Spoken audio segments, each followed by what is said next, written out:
ಎಲ್ಲರಿಗೂ ನಮಸ್ಕಾರ. ಇಂಡಿ ತಾಲೂಕಿನಲ್ಲಿ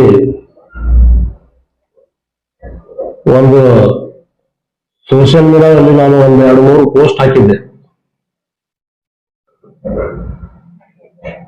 ಅದು ಶಾಸಕರ ವಿರುದ್ಧ ಇದೆ ಅಂತ ಹೇಳಿ ಕೆಲವರು ಬಿಂಬಿಸಿ ನನಗೆ ಶಾಸಕರ ವಿರುದ್ಧ ಮಾಡುವ ಪ್ರಯತ್ನ ಸತತವಾಗಿ ನಡೆಯುತ್ತಿದೆ. ಇದು ಈಗಿಂದಲ್ಲ, ಇದು ಕೆಲವು 10 ವರ್ಷಗಳಿಂದ ಇದು ಸತತವಾಗಿ ನಡೀತಾ ಇದೆ.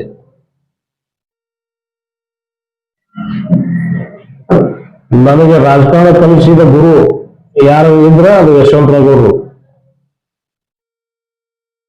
ಅವರಿಂದ ರಾಜಕಾರಣ ಕಲಿತವ ನಾ ಇದ್ದೀನಿ, ಅವರು ಶಿಷ್ಯನಾಗಿ ಬೆಳೆದವ ಇದ್ದೀನಿ.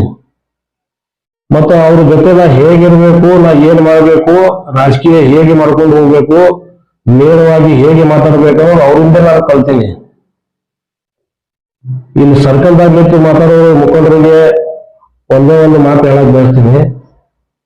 ಇವತ್ತು ನನ್ನ ಬಗ್ಗೆ ಅಪಪ್ರಚಾರ ಮಾಡಿ ಶಾಸಕರ ವಿರುದ್ಧ ಮಾಡುವಂತ ಪ್ರಯತ್ನ ನೀವೇನು ಮಾಡ್ತಿದ್ದೀರಿ,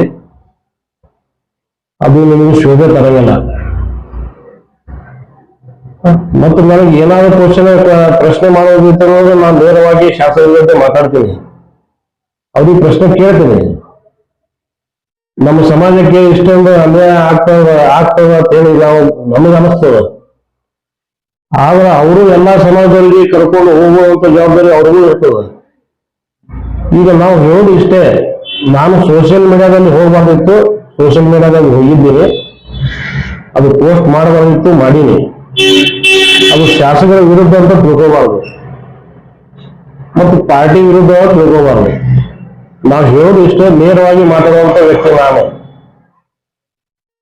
ನೇರವಾಗಿ ಮಾತಾಡುವಂತ ವ್ಯಕ್ತಿ ನಾವು ಇದ್ದೀವಿ. ಈಗ ಯಾರು ಏನು ಅಪರಾಧ ಮಾಡ್ಕೊತಾರೋ ಅದಕ್ಕೆ ನನಗೇನು ಸಂಬಂಧ ಇಲ್ಲ. ನನ್ನ ಜೀವನದಲ್ಲಿ ಡ್ರಾಮಾ ಮಾಡಿ ಬದುಕೋಕೆ ಆಗಂಗಿಲ್ಲ. ನನಗೆ ಡ್ರಾಮಾ ಮಾಡ್ಲಿಕ್ಕೂ ಬರಂಗಿಲ್ಲ. ಇಂಥ ಬಹಳ ಜನ 90% ಜನ ಶಾಸಕರಲ್ಲಿ ಇದ್ದಾರೆ, ಡ್ರಾಮಾ ಮಾಡಿ ಬದುಕುವಂತ ಜೀವನ ನಡೆಸ್ತಾ ಇದ್ದಾರೆ. ಆದ್ರೆ ನನಗೆ ಡ್ರಾಮಾ ಮಾಡ್ಲಿಕ್ಕೆ ಬರಂಗಿಲ್ಲ. ಇರೋದ್ರಿಂದ ನೇರ ಹೇಳ್ತೀನಿ, ಅದಕ್ಕೆ ನನಗೆ ಶತ್ರುಗಳು ಹೆಚ್ಚಾಗ್ತಾವ. ಇದಕ್ಕೆ ಉತ್ತರ ಕೊಡೋದು ಅವಶ್ಯಕತೆ ನನಗೆ ಇಲ್ಲ. ಅವ್ರ ಕರ್ತವ್ಯ ಅವ್ರು ಮಾಡಿ, ನನ್ನ ಕೆಲಸ ನಾನು ಮಾಡ್ತೀನಿ. ಚುನಾವಣೆ ಬಂದಾಕರ ಇವ್ರು ಏನು ಮಾಡ್ತಾರ, ಇವ್ರು ಎಷ್ಟು ಪ್ರಯತ್ನ ಮಾಡ್ತಾರ ಶಾಸಕರ ಸಂಬಂಧ, ನಮ್ಮ ಮುಖಂಡರಂತ ಅಷ್ಟೇ ಅಲ್ಲ, ಎಲ್ಲಾ ಸಮಾಜದ ಮುಖಂಡರ ಬಗ್ಗೆ ನಾವು ಹೇಳ್ತೇವೆ. ಪ್ರತಿಯೊಬ್ಬರು ದುಡಿತೀರಿ, ನಿಮಗೆ ಸಹಕಾರ ಸಿಗ್ತದೋ ಬಿಡ್ತದೋ ಅದು ನೀವು ಬಿಟ್ಟಿದ್ದು. ನಮಗೆ ಸಹಕಾರ ಸಿಗ್ತದೋ ಇಲ್ಲೋ ಅನ್ನೋದು ನಮ್ಗೆ ಗೊತ್ತದ. ಆದ್ರೆ ಶಾಸಕರ ಕೆಲಸಗಳು, ಅಭಿವೃದ್ಧಿ ಕೆಲಸಗಳು ಏನು ಆಗ್ತಾ ಇದ್ದಾವೆ ಇಂಡಿಯಲ್ಲಿ, ಅದು ಶಾಶ್ವತದ. ಶಾಸಕರ ಕೆಲಸಗಳು ತೋರಿಸ್ತದೆ. ಸಾರ್ವಜನಿಕರಾಗಲಿ, ರಸ್ತೆ ಸುಧಾರಣೆ ಆಗಲಿ, ಪ್ರತಿಯೊಂದು ಹಂತದಲ್ಲಿಯೂ ಜಿಲ್ಲೆ ಆಗ್ಲಿಕ್ಕೆ ಯೋಗ್ಯತೆ ತಂದು ಕೊಡುವಂತ ಯಾರು ಇದ್ರೆ ನಮ್ಮ ಶಾಸಕರವರು. ಅದು ಅಭಿವೃದ್ಧಿ ಕೆಲಸದಲ್ಲಿ ಅವ್ರ ಕೈ ಯಾರು ಹಿಡಿಯಲ್ಲ, ಕರ್ನಾಟಕದಲ್ಲಿಯೇ ಯಾರು ಹಿಡಿಯಲ್ಲ. ಆದ್ರೆ ಕಾರ್ಯಕರ್ತರ ವಿಷಯದಲ್ಲಿ ಬಹಳ ಸ್ವಲ್ಪ ದುಡುಕ್ತಾರ ಗೌಡ್ರು ಅಂತ ಹೇಳಿ ನನಗೆ ಅನಿಸ್ತದೆ. ಅದು ದುಡುಕೋ ವ್ಯವಸ್ಥೆ ಯಾಕೆ ಬರ್ತಾ ಇದೆ ಅನ್ನೋದು ನಮಗೆ ಗೊತ್ತಾಗ್ತಿಲ್ಲ. ಶಾಸಕರ ರಾಜಕಾರಣ ಯಾವನ್ನೂ ನಾವು ನೋಡ್ಕೊಂಡು ಬಂದೀವಿ. ಅವರು ರಾಜಕಾರಣ ಯಾರಿಗೂ ತಿಳಿದಿಲ್ಲ. ಅವ್ರಿಗೆ ಎಷ್ಟು ಜನ ಇರ್ತಾರ ಅವ್ರ ಕಡೆ, ಅವ್ರಿಗೆ ಯಾರಿಗೂ ತಿಳಿಯೋನೂ ಇಲ್ಲ, ತಿಳಿಸೋನೂ ಇಲ್ಲ. ಮತ್ತು ನಾವು ರಾಜಕಾರಣ ನಮ್ಮ ಲೆವೆಲ್ದಾಗ ನಾವು ಮಾಡ್ತಿರ್ತೀವಿ. ಶಾಸಕರ ರಾಜಕಾರಣ ಇವಾಗ ಹೈ ಲೆವೆಲ್ ಇರ್ತದೆ, ಕರ್ನಾಟಕ ಲೆವೆಲ್ ಇರ್ತದೆ, ದೇಶದ ಲೆವೆಲ್ ಇರ್ತದೆ, ಜಿಲ್ಲೆ ಲೆವೆಲ್ ಇರ್ತದೆ. ನಮ್ಮ ಲೆವೆಲ್ದಾಗ ನಾವು ರಾಜಕಾರಣ ನಾವು ಮಾಡಲಿಲ್ಲ ಅಂದ್ರೆ, ಮತ್ತೆ ನೇರವಾಗಿ ಹೇಳಿಲ್ಲ ಅಂದ್ರೆ ನಾವ್ ಯಾಕೆ ಲೀಡರ್ಶಿಪ್ ಮಾಡಬೇಕು? ನಾವು ನೇರವಾಗಿ ಹೇಳ್ತೀವಿ ಅಷ್ಟೇ, ನಾವು ಕೆಟ್ಟದಾಗ್ತೀವಿ, ಮಂದಿಗೆ ಕೆಟ್ಟದ್ದಾಗ್ತೀವಿ ನಾವು. ಹಿಂಗಾಗಿ ನಾವು ಸೋಷಿಯಲ್ ಮೀಡಿಯಾಗಿಂತ ಎಲ್ಲರೂ ಅವೇರ್ನೆಸ್ ಇಟ್ಕೊಂಡು ಶಾಸಕರಿಗೆ ಯಾವುದೇ ಕೆಲಸಕ್ಕಾಗ್ಲಿ, ಏನೇ ಅಭಿವೃದ್ಧಿ ಕೆಲಸಕ್ಕಾಗ್ಲಿ ಎಲ್ಲರೂ ಕೂಡಿ ಒಂದು ಸ್ವಲ್ಪ ಪ್ರಶ್ನೆ ಮಾಡಿದ್ರೆ ಮತ್ತಷ್ಟು ಇಂಪ್ರೂವ್ಮೆಂಟ್ ಆಗುವಂತ ಸಾಧ್ಯತೆ ಇರ್ತಾವ. ಎಲ್ಲಾ ಸಮಾಜಕ್ಕೆ ನ್ಯಾಯ ಸಿಗುವಂತ ಎಲ್ಲಾ ಲಕ್ಷಣಗಳು ಇರ್ತಾವ. ನೀವು ಪ್ರಶ್ನೆನೇ ಮಾಡಿಲ್ಲ ಅಂದ್ರೆ ಐದು ವರ್ಷಗಳು ಬಂದಾಕ ಅಷ್ಟೇ ನೀವು ಪ್ರಶ್ನೆ ಮಾಡೋದು ಏನೋ ಕೇಳೋದು ಅದು ತಪ್ಪು. ಪ್ರತಿದಿನ ಪ್ರಶ್ನೆ ಮಾಡಬೇಕು. ಶಾಸಕರ ನಮ್ಮ ಸಮಾಜಕ್ಕೆ ಇದು ಆಗಿಲ್ಲ, ಶಾಸಕರೇ ನಮ್ಮ ಸಮಾಜಕ್ಕೆ ಅದೊಂದು ಕೆಲಸ ಅದ ಅದು ಮಾಡಿಕೊಡ್ರಿ, ಇಂಥ ಪ್ರಶ್ನೆಗಳು ಯಾಕೆ ಮಾಡೋದಿಲ್ಲ? ಯಾವುದೇ ಒಂದು ಸಮಾಜಕ್ಕೆ ಅನ್ಯಾಯ ಆಗೋಟಾಗ ಯಾರು ಮಾತಾಡೋದಿಲ್ಲ. ಯಾಕೆ ಮಾತಾಡೋದಿಲ್ಲ? ಅವ್ರೇನು ನಿಮಗೆ ಹೊಡಿತಾರ? ಇಲ್ಲ, ಕುಂಡ್ರಿಸಿ ಸಮಾಧಾನ ಹೇಳಿ ಕಳಿಸ್ತಾರ ಅವರು. ಅದು ಹಾಂಗಿಲ್ಲ, ಅದು ಹಿಂಗದ ಅಂತ ಹೇಳಿ ಆ ಪ್ರಯತ್ನ ಯಾರು ಮಾಡೋದಿಲ್ಲ. ಶಾಸಕರ ಅಂಜಿಕೆ ಬಹಳ ಅಂತ ಹೇಳ್ತಾರ. ಅವ್ರು ಏನೋ ಮಾಡ್ತಾರ, ಬಹಳ ಇದು ಅದಾರ ಸಹ, ಗೌಡ್ರು ಸಹ ಡೇಂಜರ್ ಅದಾರ ಅಂತ ಹೇಳ್ತಾರ. ಡೇಂಜರ್ ಇಲ್ಲ, ಅವರಷ್ಟು ಮೃದು ಮನುಷ್ಯನೇ ಯಾರು ಇಲ್ಲ. ನೀವು ಜನರು ಹಂಗೆ ತಿಳ್ಕೊಂಡ್ರಿ. ಯಾವುದೇ ಸಮಾಜದಿಂದ ಯಾವುದೇ ಏನೋ ಕೆಲಸ ಮಾಡಬೇಕಾಗಿತ್ತು ಅಂದ್ರೆ ಶಾಸಕರ ಚರ್ಚೆ ಮಾಡ್ರಿ. ಈಗ ನನ್ನ ಹಾಗೆ ಸೋಷಿಯಲ್ ಮೀಡಿಯಾದಾಗ ಹಾಕಿ ಮಂದಿಗೆಲ್ಲ ಬೆಳೆಸುವಂತ ದಂಧ ಮಾಡಬೇಡ್ರಿ. ನಾವು ಸೋಷಿಯಲ್ ಮೀಡಿಯಾ ಆಗಿದ್ದು ನನಗೆ ಎಷ್ಟು ತಿಳಿತೋ ಅಷ್ಟು ಮಾಡಿದೆ. ಈಗ ನನಗೆ ತಿಳುವಳಿಕೆ ಅವರಿಂದ ಬಂದದ, ರಾಜಕಾರಣ ಅವರಿಂದ ಕಲ್ತೀನಿ. ಏನ್ ಮಾಡ್ಬೇಕನ್ನೋದು ನನಗೆ ಗೊತ್ತದ, ನನ್ನ ಶಕ್ತಿ ಏನದ ನನಗೆ ಗೊತ್ತದ. ಎಲ್ಲಾ ಮುಖಂಡರ ಶಕ್ತಿ ಏನದ ಅವ್ರಿಗೆ ಬಿಟ್ಟಿದ್ದವ. ಆದ್ರೆ ನಾ ಯಾವುದೇ ಕಾರಣಕ್ಕೂ ವಿರೋಧ ಮಾಡುವಂತ ಮನುಷ್ಯ ಅಲ್ಲ. ವಿರೋಧ ಮಾಡಿದ್ರು ಮತ್ತೆ ನಾ ಶಾಸಕರುಗಳೇ ಹೋಗೋನೆ. ಇದು ನಮ್ದು ಸ್ವಭಾವ ಅಲ್ಲ. ಏನೇ ಇರಲಿ, ಮುಂದೆ ಬರುವಂತ ದಿನಗಳಲ್ಲಿ ಇದಕ್ಕೆ ನಾನು ಉತ್ತರ ಕೊಡ್ತೀನಿ. ಇದಕ್ಕೆ ಸೋಷಿಯಲ್ ಮೀಡಿಯಾದಾಗ ನಾ ಹಾಕಿದ್ದಕ್ಕೆ ಇದಕ್ಕೆ ನಾವು ವಿಷಾದ ವ್ಯಕ್ತಪಡಿಸ್ತೀನಿ. ಈಗ ನಮ್ಮ ಜನರಿಗೆ,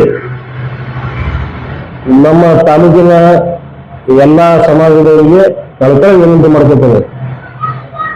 ದಯವಿಟ್ಟು ಎಲ್ಲರೂ ನೀವು ಶಾಸಕರ ಒಡನಾಟಿಯಾಗಿ ಅವ್ರ ಪರವಾಗಿ ಕೆಲಸ ಮಾಡುವಂತ ಪ್ರಯತ್ನ ಮಾಡಿ. ಮಗ್ಗಲ್ ಕೂತು ಚೂರಿ ಹಾಕೋದು ಕೆಲಸ ಮಾಡಬೇಡ್ರಿ. ಇದು ಇಷ್ಟೇ ನಿಮ್ ಕಳಕಳಿ ವಿನಂತಿ ಮಾಡ್ಕೊತೇನೆ. ನಾನಂತರೂ ಬರ್ತೀನೋ ಬಿಡ್ತೀನೋ ಶಾಸಕರ ಹತ್ತಿರ ಅದು ಎರಡನೇ ಮಾತು. ಅದು ಮುಂದೆ ವಿಚಾರ ಮಾಡೋಣ. ಆದ್ರೆ ಯಾರು ಇರ್ತೀವಿ ಅವ್ರು ನಿಯತ್ತಾಗಿರ್ಲಿ ಅಂತ ಹೇಳಿ ಅವರಲ್ಲಿ ವಿನಂತಿ ಮಾಡ್ಕೊತೀನಿ ಅಷ್ಟೇ.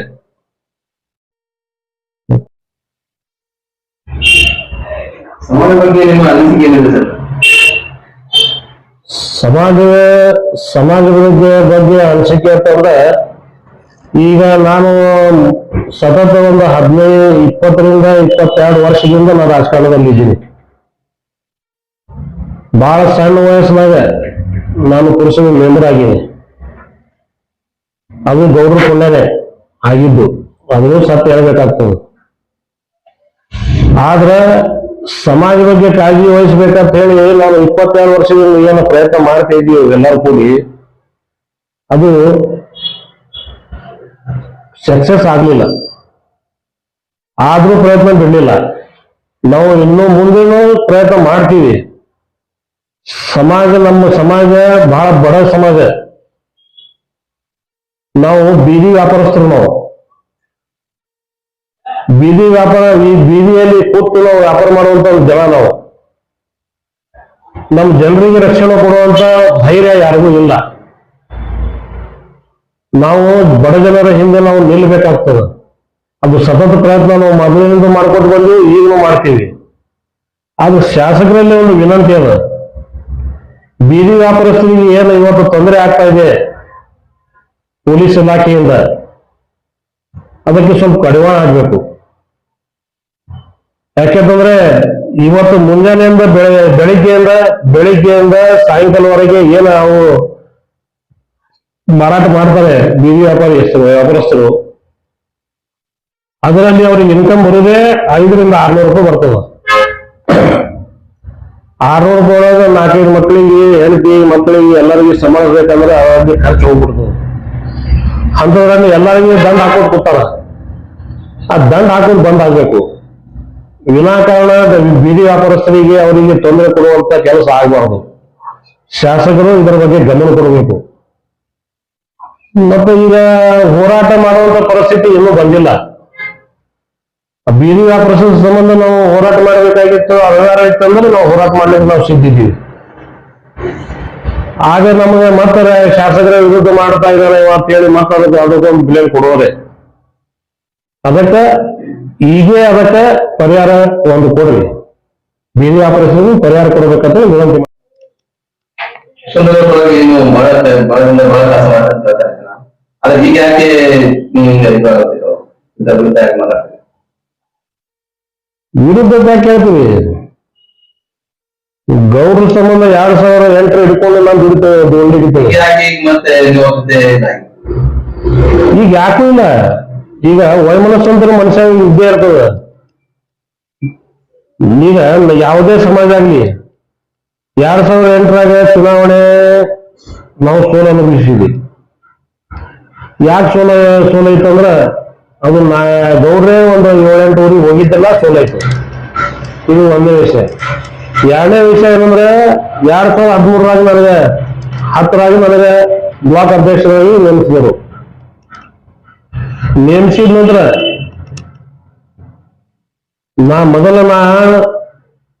ನಾ ಯಾವ ರೀತಿ ಬೆಳೆದಿದಂದ್ರ 2010ರಾಗ ನನ್ನ ಕಡೆ ಎಂಡೂವರ್ ಗಾಡಿ ಇತ್ತು, ಎಂಡೂವರ್ ಕಾರ್ 2010ರಲ್ಲಿ. ಈಗ ಎಷ್ಟು ಮುಗುಂಡ್ರದಲ್ಲ ಅವ್ರ ಕಡೆ ಒಂದು ಗಾಡಿ ಇದ್ದಿದ್ದಿಲ್ಲ. ಆ ಲೆವೆಲ್ದಾಗ ಬೆಳಗಾಗಿಲ್ಲ.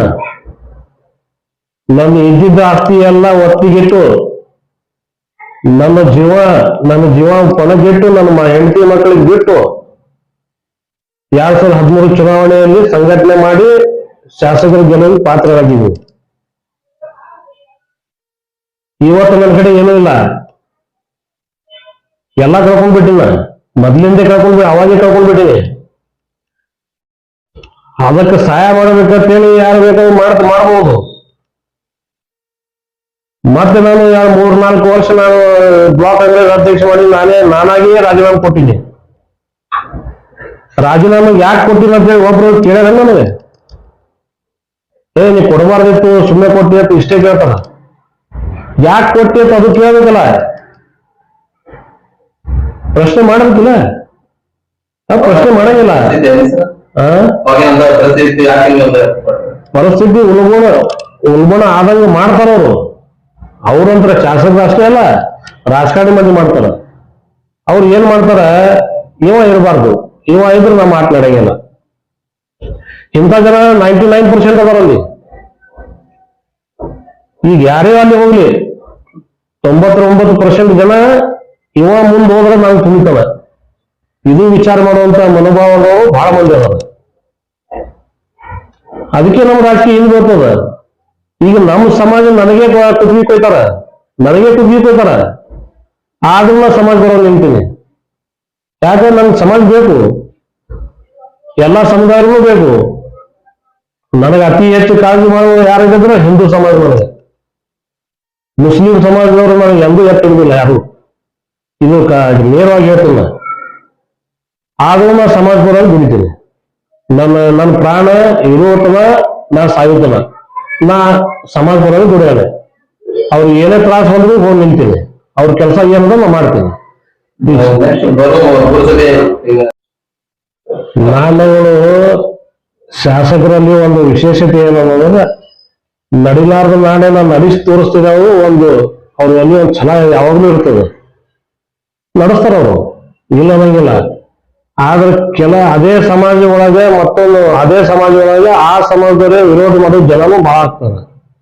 ಅದನ್ನೇ ಎಲ್ಲ ಇಂಥದ್ದು ನೀವು ವಿಚಾರ ಮಾಡಿರ್ತೀರಿ, ಅಷ್ಟೇ ಅವರಿಗೆ ವಿನಂತಿ ಮಾಡ್ಕೊತಾರೆ. ನಮ್ಗೇನ ಆ ಸಮಾಜ ಆಗ್ಯದ, ಈ ಸಮಾಜ ಆಗ್ಯದ, ಅದು ಅಭ್ಯಂತರ ಇಲ್ಲ. ಒಂದು ಕ್ರಿಮಿನಲ್ ಮುಂದೆ ನಿಂತು 13 ಓಟ್ ತಗೊಂಡು ಡಿಪಾಸಿಟ್ ಜಂಪ್ ಮಾಡ್ಕೊಂಡು ನನಗೆ ನೀವು ನಗರಾಧ್ಯಕ್ಷ ಮಾಡ್ತೀರಿ, ಇದು ಸರಿ ಇಲ್ಲ ಅಂತ ನಾ ಅಷ್ಟೇ ಹೇಳ್ತೇನೆ. ಅದೇ ಸಮುದಾಯದಲ್ಲಿ ಬೇರೆಯವ್ರಿಗೆ ಕೊಡಬೇಕು.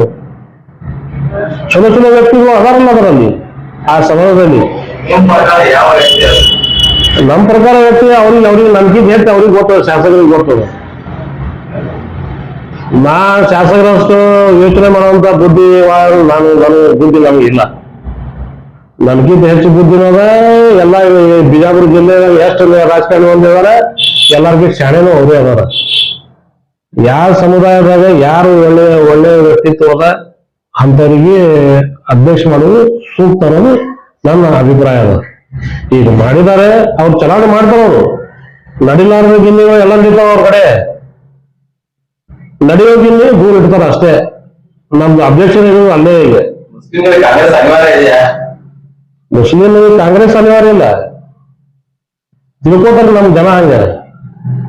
ಈಗ ನಮ್ಮ ಧರ್ಮಗಳು ಹೇಳ್ತಾರ, ಕೆಲವೊಂದು ವಿಷಯಗಳು ಹೇಳ್ತಾರ, ಕೆಲವೊಂದು ವಿಷಯಗಳು ಮ್ಯಾಗಿನ್ ಬರ್ತಾವ, ಕೆಲವೊಂದು ವಿಷಯಗಳು ಹೇಳ್ತಾರ. ಇಲ್ಲ ನಾವು ಕಾಂಗ್ರೆಸ್ ಮಾಡಿದ್ರೆ ಉಳಿತೀವಿ, ನಾವು ಕಾಂಗ್ರೆಸ್ ಮಾಡಿದ್ರೆ ಬದುಕ್ತೀವಿ ಅಂತ ಹೇಳ್ತಾರ. ಅವರು ಈಗ ಧರ್ಮಗುರುಗಳು ಇರ್ತಾರ, ನಾವು ಅವ್ರ ಮಾತು ಮೀರ್ಲಿಕ್ಕೆ ಬರಂಗಿಲ್ಲ ಅಂತ ಹೇಳಿ ನಾವು ಮಾಡ್ತೀವಿ ಅಷ್ಟೇ. ಅನಿವಾರ್ಯ ಇಲ್ಲ. ಆಪ್ಷನ್ಸ್ ಭಾಳ ಅದಾವ, ಯಾಕಿರಂಗಿಲ್ಲ. ನಾವುಗಳು ಶಾಸಕರಲ್ಲಿ ಒಂದು ವಿಶೇಷತೆ ಏನನ್ನೋದ್ರೆ, ನಡಿಲಾರ್ದ ನಾಡೇನ ನಡೆಸಿ ತೋರಿಸ್ತಿದ್ದಾವು. ಒಂದು ಅವ್ರು ಎಲ್ಲಿ ಒಂದು ಛಲ ಯಾವಾಗ್ಲೂ ಇರ್ತದೆ, ನಡೆಸ್ತಾರ ಅವರು, ಇಲ್ಲ ಅನ್ನಂಗಿಲ್ಲ. ಆದ್ರೆ ಅದೇ ಸಮಾಜ ಒಳಗೆ ಮತ್ತೊಂದು ಅದೇ ಸಮಾಜ ಒಳಗೆ ಆ ಸಮಾಜದವರೇ ವಿರೋಧ ಮಾಡೋ ಜನನೂ ಬಹಳ ಆಗ್ತದೆ. ಅದನ್ನೇ ಎಲ್ಲ ಇದರಿಂದ ನೀವು ವಿಚಾರ ಮಾಡಿರ್ತೇವೆ ಅಷ್ಟೇ. ಅವರಿಗೆ ವಿನಂತಿ ಮಾಡ್ಕೊತಾರೆ. ನಮ್ಗೇನ ಆ ಸಮಾಜ ಆಗ್ಯದ, ಈ ಸಮಾಜ ಆಗ್ಯದ, ಅದು ಅಭ್ಯಂತರ ಇಲ್ಲ. ಒಂದು ಕ್ರಿಮಿನಲ್ ಮುಂದೆ ನಿಂತು 13 ಓಟ್ ತಗೊಂಡು ಡಿಪಾಸಿಟ್ ಜಂಪ್ ಮಾಡ್ಕೊಂಡು ನೀವು ನಗರ ಅಧ್ಯಕ್ಷ ಮಾಡ್ತೀರಿ, ಇದು ಸರಿ ಇಲ್ಲ ಅಂತ ನಾ ಅಷ್ಟೇ ಹೇಳ್ತೇನೆ. ಅದೇ ಸಮುದಾಯದಲ್ಲಿ ಬೇರೆಯವರು ಕೊಡಬೇಕು ನೀವು. ಚಲೋ ಚಲೋ ವ್ಯಕ್ತಿಗಳು ಅದಾರಲ್ಲ ಅದರಲ್ಲಿ, ಆ ಸಮಾಜದಲ್ಲಿ. ನಿಮ್ಮ ಪ್ರಕಾರ ಯಾವ ವ್ಯಕ್ತಿ ಅದು? ನಮ್ಮ ಪ್ರಕಾರ ವ್ಯಕ್ತಿ ಅವ್ರಿಗೆ ನಂಬಿಕೆ ಹೆಚ್ಚು, ಅವ್ರಿಗೆ ಗೊತ್ತದ, ಶಾಸಕರಿಗೆ ಗೊತ್ತದ. ನಾ ಶಾಸಕರಷ್ಟು ಯೋಚನೆ ಮಾಡುವಂತ ಬುದ್ಧಿ ನನಗೆ ಬುದ್ಧಿ ನಮಗೆ ಇಲ್ಲ. ನನ್ಗಿಂತ ಹೆಚ್ಚು ಬುದ್ಧಿನೂ ಅದ. ಎಲ್ಲ ಈ ಬಿಜಾಪುರ ಜಿಲ್ಲೆ ಎಷ್ಟು ರಾಜಕಾರಣಿ ಹೊಂದಿದಾರ, ಎಲ್ಲರಿಗೂ ಶಾಣೆನೂ ಅವರೇ ಅದಾರ. ಯಾವ ಸಮುದಾಯದಾಗ ಯಾರು ಒಳ್ಳೆ ಒಳ್ಳೆ ವ್ಯಕ್ತಿತ್ವ ಅದ ಅಂತವರಿಗೆ ಅಧ್ಯಕ್ಷ ಮಾಡೋದು ಸೂಕ್ತ ಅನ್ನೋದು ನನ್ನ ಅಭಿಪ್ರಾಯ ಅದ. ಈಗ ಮಾಡಿದ್ದಾರೆ, ಅವ್ರು ಚಲಾವಣೆ ಮಾಡ್ತಾರ. ಅವರು ನಡಿಲಾರದ ಗಿನ್ನಿಗಳು ಎಲ್ಲ ನಡೀತಾವ ಅವ್ರ ಕಡೆ. ನಡೆಯೋ ಗಿನ್ನಿ ದೂರ ಇಡ್ತಾರ ಅಷ್ಟೇ. ನಮ್ದು ಅಬ್ಜೆಕ್ಷನ್ ಇರೋದು ಅಲ್ಲೇ. ಈಗ ಮುಸ್ಲಿಂಗಳಿಗೆ ಕಾಂಗ್ರೆಸ್ ಅನಿವಾರ್ಯ ಇದೆಯಾ? ಮುಸ್ಲಿಂ ಕಾಂಗ್ರೆಸ್ ಅನಿವಾರ್ಯ ಇಲ್ಲ, ತಿಳ್ಕೊತಾರ ನಮ್ ಜನ ಹಂಗ. ಈಗ ನಮ್ಮ ಧರ್ಮಗಳು ಹೇಳ್ತಾರ, ಕೆಲವೊಂದು ವಿಷಯಗಳು ಹೇಳ್ತಾರ, ಕೆಲವೊಂದು ವಿಷಯಗಳು ಮ್ಯಾಗಿನ್ ಬರ್ತಾವ, ಕೆಲವೊಂದು ವಿಷಯಗಳು ಹೇಳ್ತಾರ. ಇಲ್ಲ ನಾವು ಕಾಂಗ್ರೆಸ್ ಮಾಡಿದ್ರೆ ಉಳಿತೀವಿ, ನಾವು ಕಾಂಗ್ರೆಸ್ ಮಾಡಿದ್ರೆ ಬದುಕ್ತೀವಿ ಅಂತ ಹೇಳ್ತಾರ. ಅವರು ಈಗ ಧರ್ಮಗುರುಗಳು ಇರ್ತಾರ, ನಾವು ಅವ್ರ ಮಾತು ಮೀರ್ಲಿಕ್ಕೆ ಬರಂಗಿಲ್ಲ ಅಂತ ಹೇಳಿ ನಾವು ಮಾಡ್ತೀವಿ ಅಷ್ಟೇ. ಅನಿವಾರ್ಯ ಇಲ್ಲ. ಆಪ್ಷನ್ಸ್ ಭಾಳ ಅದಾವ, ಯಾಕಿರಂಗಿಲ್ಲ.